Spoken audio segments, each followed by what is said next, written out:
তো আমার এই যে হয়ে গেছে মাছের মুড়ো দিয়ে ঝোল, মাছের মুড়ো দিয়ে আলু সেদ্ধ করে তরকারি। এটা খেতে অসাধারণ লাগে বন্ধুরা। হ্যালো বন্ধুরা, তোমরা কেমন আছো? আশা করছি ভালো আছো।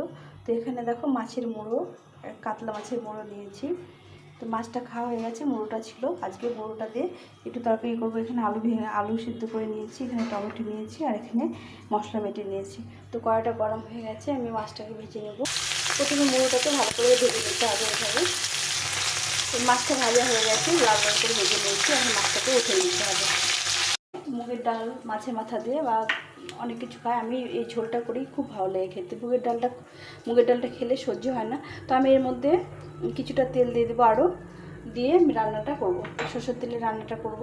তো এখানে দিয়ে দিয়েছি, এখানে আমি নিয়েছি জিরে, শুকনো লঙ্কা আর তেজপাতা, ফোড়নে দিয়ে দিলাম।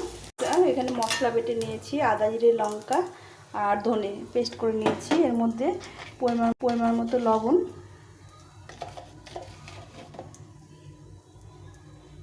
আর হলুদ গুঁড়ো,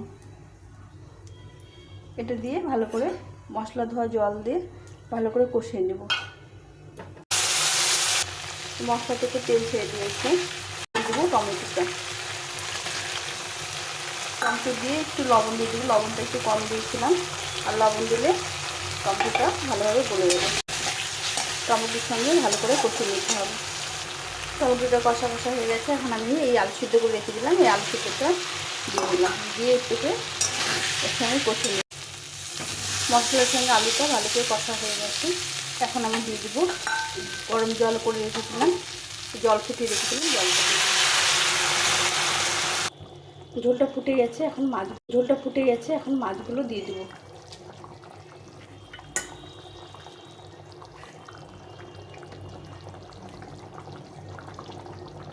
দিয়ে আমি কিছুক্ষণ ফুটিয়ে নেব। আমার ঝোলটা হয়ে এসছে। এখন আমি এখানে 3-4টা কাঁচা লঙ্কা কাটিয়ে দেব। এই কাঁচা লঙ্কাটা ডলে ভাত খেতে ভীষণ ভালো লাগে।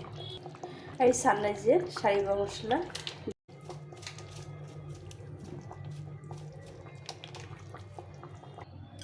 ঝোলটা এখন নামিয়ে দেব।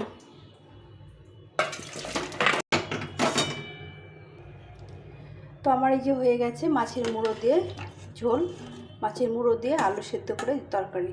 এটা খেতে অসাধারণ লাগে বন্ধুরা। তোমরা একবার বানিয়ে খেও, তারপরে আমাকে কমেন্ট করে জানিও। তো এখন এই পর্যন্ত, সবাই ভালো থেকো, সুস্থ থেকো, টাটা।